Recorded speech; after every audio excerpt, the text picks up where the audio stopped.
MOD and Skip Kingery at the floor of SolarCon live. Just left a packed audience there where we were chopping up the whole question, is solar dead? You know my opinion of that. But let's, first of all, how do you end up with a name like Skip Kingery? Dude, unforgettable. My legal name is Dave, and what's funny is before I got into solar, I went to school to be a meteorologist. No way. And to be a weatherman on the news. Oh my God! So you could so do that. You would be the guy. Stay stormy, San Diego. So I had my weather name picked out. I was gonna be Heatwave Dave on Channel 5 Live, and I thought I had my whole life figured out. And then I became a skydiver and a solar guy at the same time. You jump out of planes? A couple times. Yeah, well, no, you've jumped out of planes a couple thousand times. 4,000. 4,000 times. I have jumped out of a plane a couple times. Both times because I came into proximity with you, Mr. Skip Kingery. Yeah. I don't know I'm going to be in a plane and jumping out of it, and I'm with you, and 12 hours later, I'm on the plane, we're jumping out. I'm like, this is happening. It's going down right now. I see him again 3 years later, and I'm on another plane. Jumping out of a perfectly good plane. It's been your fault every time. Yeah, it has been, actually, to tell you the truth, right? We talked about it. You made it happen. My next thing, which is happening, and I've told you this, what I wanted, I was just not disappointed at jumping out of a plane. I'm a bungee jumper. Okay. Sam and I have jumped off 1,000-foot cliffs with a cable and did the canyon swing. I find that way scarier than skydiving. It was very scary. Very, very scary, but because you experience the acceleration of the fall. Yes. And I didn't realize till you and I were on the ground where I had the most blissful. How many minutes are you on the air? It's about a minute, and it's different than one would expect because it was so different. When you bungee jump or if you jump off a hot air balloon or a helicopter, you would feel the sensation of falling like you do from like a roller coaster ride. Yeah. When you jump out of an airplane, the airplane's already moving 100 miles an hour. Yeah. And if you can imagine sticking your arm out the window of a car going 100 miles an hour, there's a tremendous amount of pressure. Yes. And so as soon as you leap out, you feel like you're laying on this very comfortable mattress, as you know. Yes. And it's this very calm and comfortable experience, which I think comes as a big surprise to most. Yes. Well, I'm in line. I'm all wrapped up. I'm jacked up. I'm getting ready for the biggest multi-minute falling experience. And I jump out of the plane, and I'm just caught by this hand that kind of gently brings me down to the ground. And it was the most serene experience I'd ever had in my life.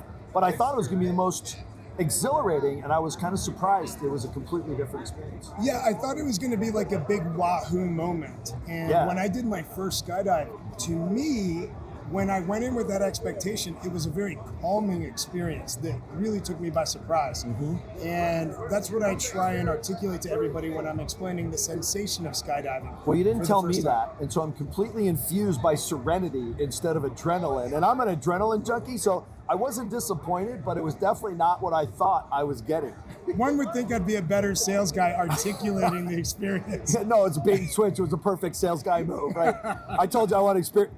So anyway, the next thing I do want to do is to skydive out of a hot air balloon or a helicopter so you feel the drop. I can make that happen. I want to do it. We can do it. I'm happy. Both are fun. I will tell you, even with 4,000 skydives, every time I climb out of a helicopter and I climb down and I hang from the skid, or you climb over the basket, more so, I'm getting fired less up in a helicopter, but more so in a hot air balloon.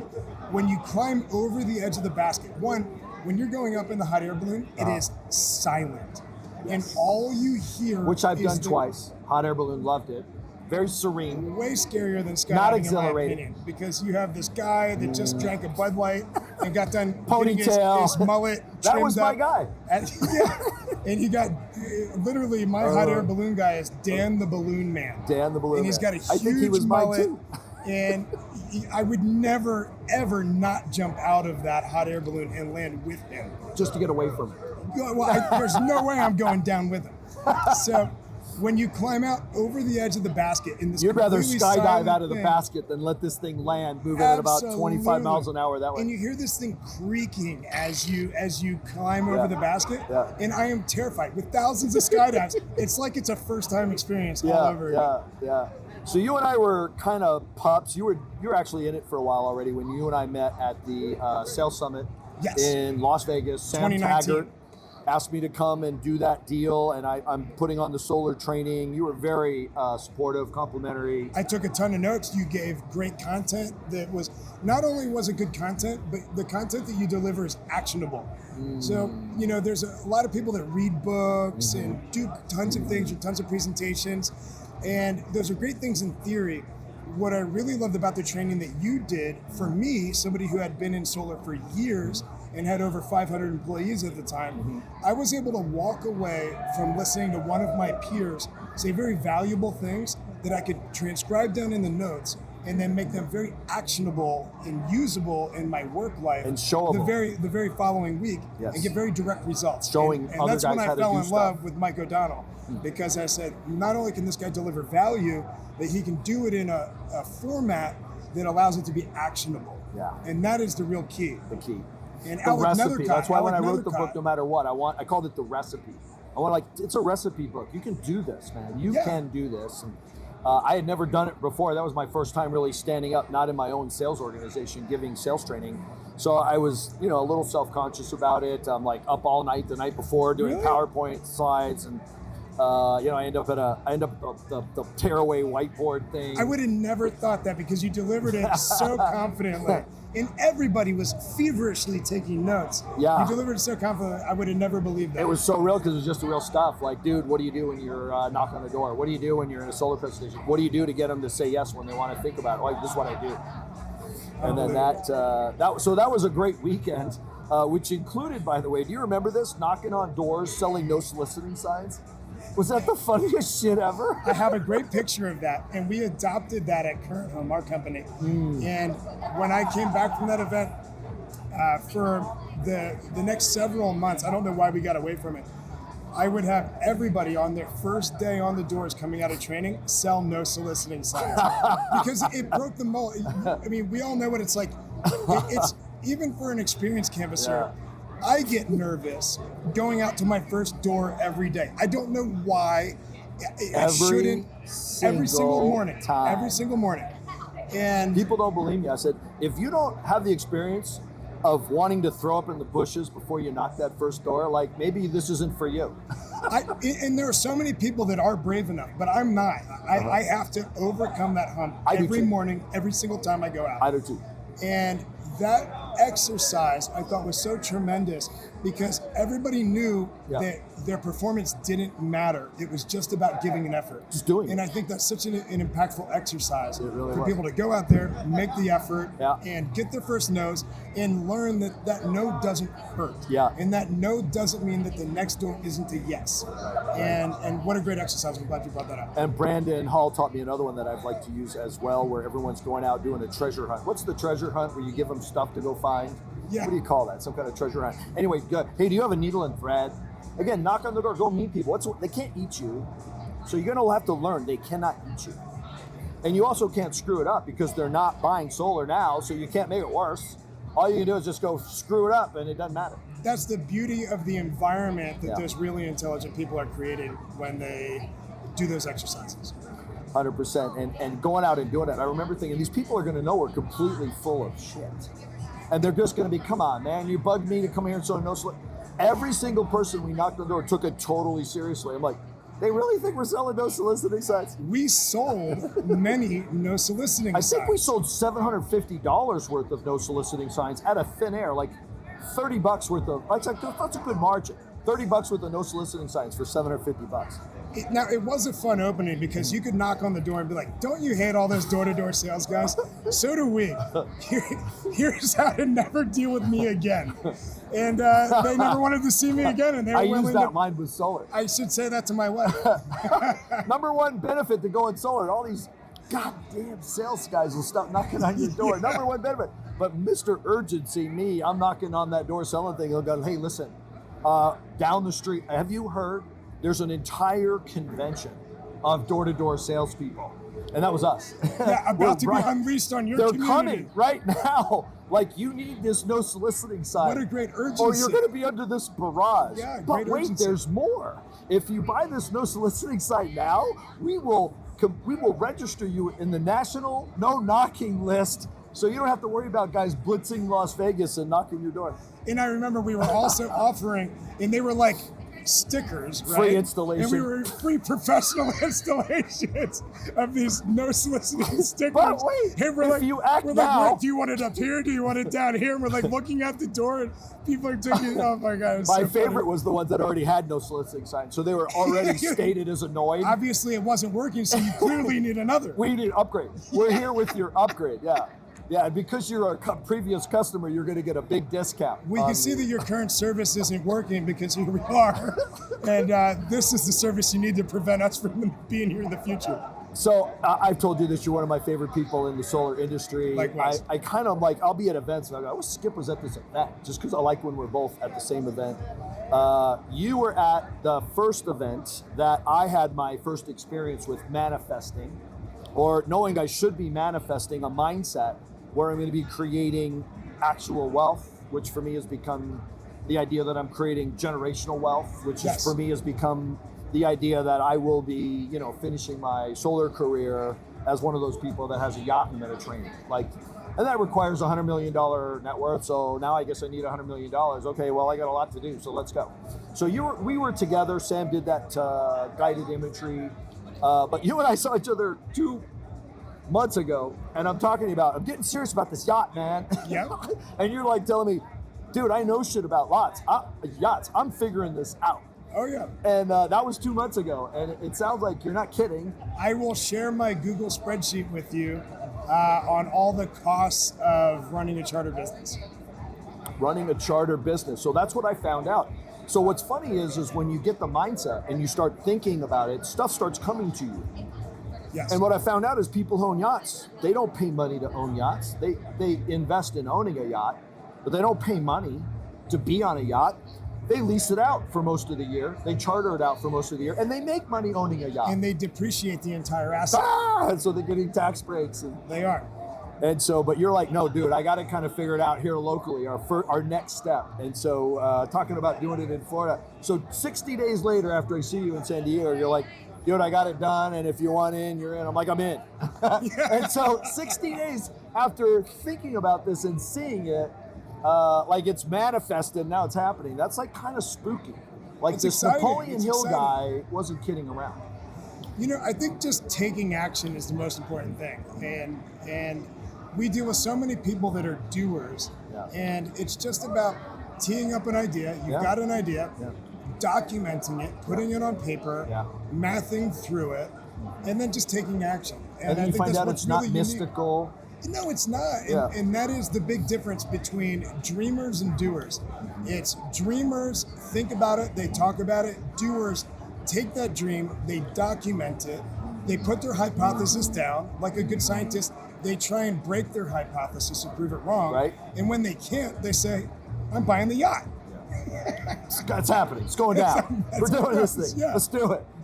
This is happening. We're in. So when you and I met, you had your own company in San Diego. To me, that was super wow, that's impressive. And yet you were out of training, going through sales training. And I am still in training. I am too. Every bit stop. of training I can get, I love it. In fact, one of the reasons I love my No Matter What call, which is a mastermind, it goes on Monday through Friday, 8 o'clock Pacific time. I love it because it is true mastermind. And I tell everybody all the time, this is like an elaborate conspiracy. This is like an elaborate scheme to get all of you holding me accountable for being shot out of a cannon every day by 8 a.m. and finishing that call with stuff I'd have never thought of. The training it's so exciting. I had this experience with my niece real concretely. She came from the real estate world. Uncle Mike, I want to sell solar. Okay, come with me. She sees me do 10 of these, 20 of these. Yeah. And she's a closer, stone cold. And anyway, she comes with me. And then I go with her on one, 3 months later. And I watch her do her thing, and I'm taking notes. Incredible. My stuff that I know, teaching it to her, she puts it through her real estate experience or whatever experience. And it came out of her completely different. And it was good. What a great complementary skill set. And, you mentioned something that really stuck out to me. Often being the presenter who's supposed to be the subject matter expert challenges you in puts you in a position where you have to rise to be the most accountable and best version of yourself. So, no kidding. I was half the guy last night that I am this morning. I got a nugget for you. You want it? Listen to this nugget. Somebody told me this. I was explaining what I just said to you. God, I'm teaching, but then it comes back to me, and it's mashed up. And comes. He said, "Yeah, those who teach are twice taught. Those who teach are twice taught." And I think back to Sam going, "Hey, Mike, I'm gonna come over and film your pitch and give it to the weight of the world for free." I'm like, is that a good idea? Dude, I have, from a karma perspective and from a, from a mastermind perspective, so much has come to me.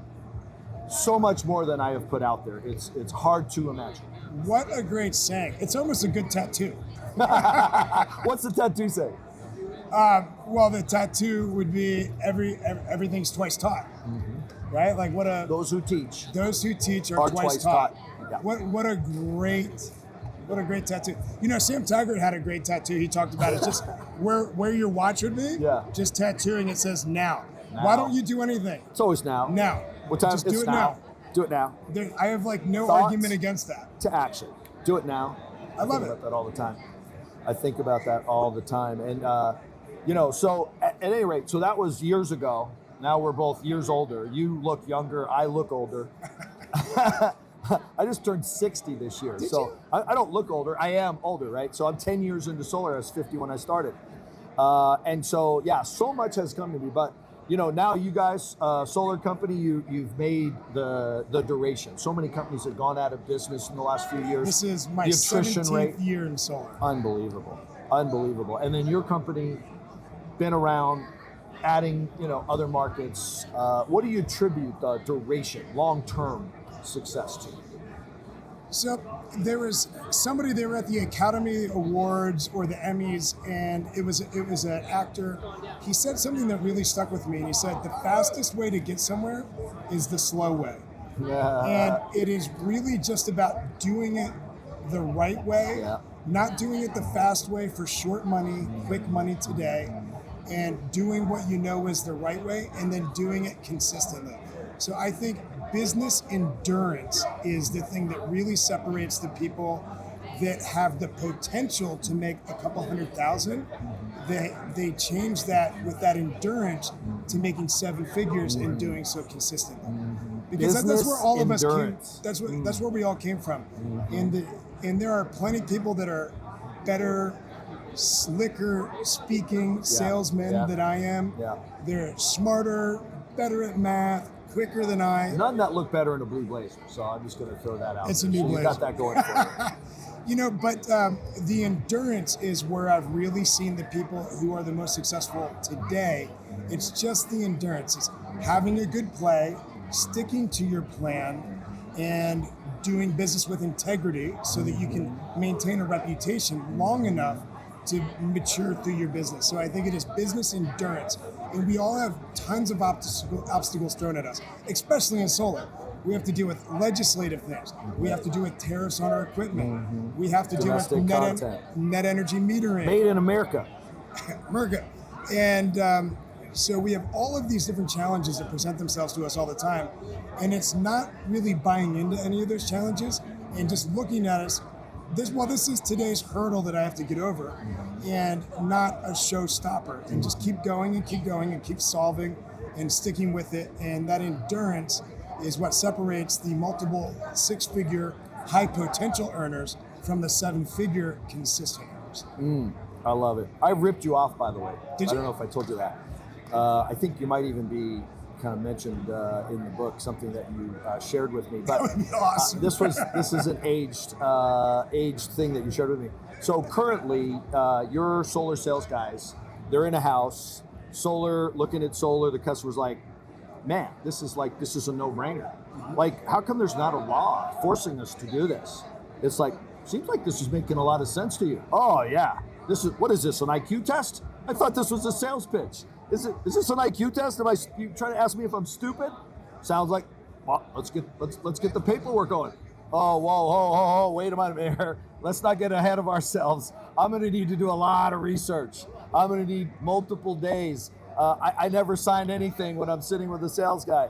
what's your go-to, and how would you teach one of your guys that don't know nothing about, closing a deal? What would be your go-to approach? So when I get initial resistance to an attempted close, I like to do something I call the feedback close. The first step is sit exactly the way I'm sitting right now. So maybe we're leaning in, we're sharing my laptop on a presentation, kind of going over the pricing. The first thing I'll do is I will wave the white flag and say, I surrender. And Ooh, I like that. I will push back from the table. I will cross my left leg over my right, because I have a tight right hip. And I'll cross my leg over. Yeah. And I show a very relaxed body position. Right. And I will say, no problem. I completely understand. I get it. Not a problem at all. So I wave the white flag, because what happens is when you try and close, people are working their way up to this anxious moment where they know you're going over numbers, they know you're about to go for the close as a salesman, so they start building this. You can feel the tension coming up. Yeah, I look at their guard like a brick wall that's being built up one block at a time. And so what I'll say is I want to wave the white flag, disarm them entirely, and say, yeah, no problem whatsoever. And then what I'll do is, by saying no problem whatsoever, immediately they're expecting an adversarial kind of exchange where, well, why not? And here's my value points. And let me argue with you about that. Let me try to change your mind. And that never works. Never so works. No Can't change problem your mind. whatsoever. I change my body position. I wave the white flag. I say I'm not going to close you at all. And then what I'll do is I'll be like, well, great. Well, I'll tell you what. I'm going to get my computer to start turning this into PDFs. It's a bunch of documents. It's going to take a minute or so. And in the meantime, we really care at Current Home about understanding. It's going to take a minute or so to create the PDFs. Yeah, it's going to take a minute or so to create all these PDFs, and then I'll I don't just have to hit that little arrow thing. I got to create PDFs. 1/2 of 1 second. For the people that are slow and take the short bus, we got a PDF train. Let me get that together for you. My brain's like on a 56K modem, like dial-up modem. Right? So how was it setting your initial appointment with us? Were we accommodating to your schedule? Were we able to answer your questions? You're actually coming off the presentation. We're really coming going off the through presentation. a full feedback loop. I like that. So how was it work? How was it scheduling? Were we accommodating to your schedule? At your door, were how we was able that kid at the door? Were we able to answer your questions at a high level? And I would assume all these answers are yes. But now we get to dive into it. And I go through a whole series of questions. And how about today? What were your expectations coming into this meeting? And how was it? Was I able to answer? Did I do a good job? Did I answer your questions?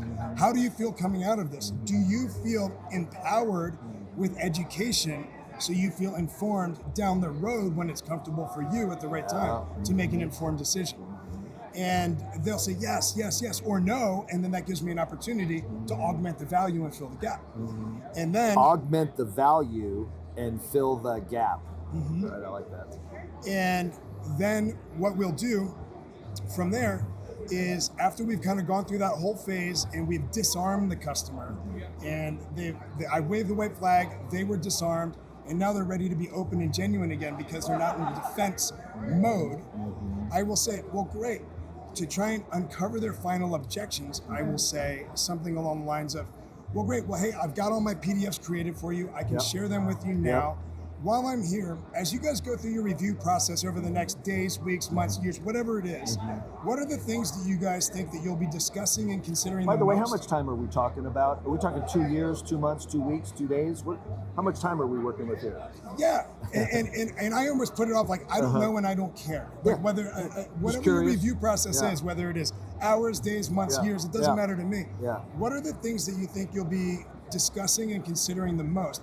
That way, while I'm here, if there's any of those important topics, I can include extra information in this email and send that over to you.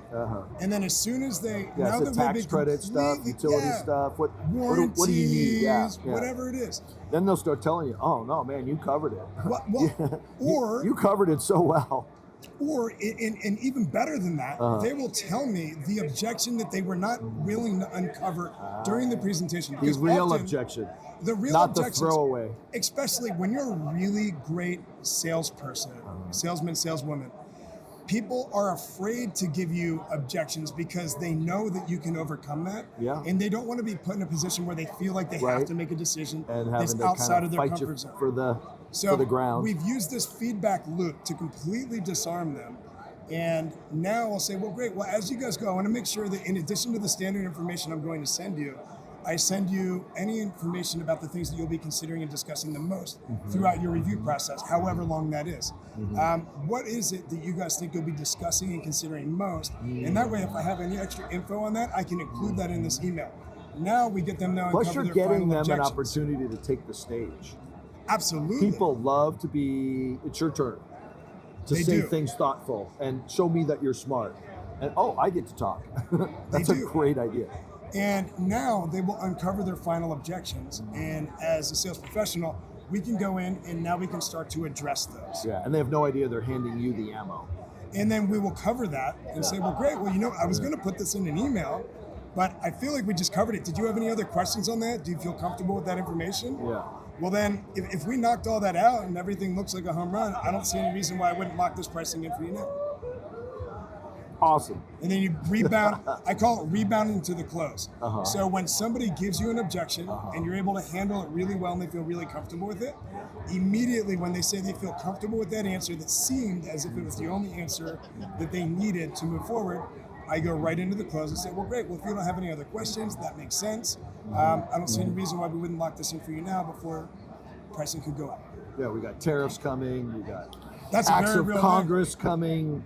We got all kinds of things that are coming. We got utility changes coming. There's always something coming. Dude, the urgency stack is getting pretty sick. I call it the urgency stack. I'm like, I can't even get to all the urgency stuff that I want to cover with a customer. So the one I ripped you off on, and I've shared this 1,000 times, used it a bunch of times, was your call the operations manager close. Yes. Well, let me see if I can lock this pricing in for 2 weeks or. So there's a couple. There's two entries. And you call. You got a guy in your office. You call. Yeah. So what we'll do? It's the sales manager. It's the sales manager, not the operations manager. It's always the sales manager. Yeah. So there's a couple different versions that we teach at a very basic level. Yeah. One is calling to request permit timelines. So it's like, hey, I've got all this for you. I'm not exactly sure what expectation to leave with you, so I always like to leave you guys with an accurate expectation of if you decided to do this, what that time frame would look like moving forward. So I'm just going to give my operations manager a quick call and ask him what the permit timelines are in this city, and then that way I can leave you guys with the right expectation. Right. And the sales manager knows this is a call to ask for a price drop in an urgency from a higher authority. And so that's code. So they call to ask for permit timeline. Well, let me look it up. Let me ask you a little bit about your project.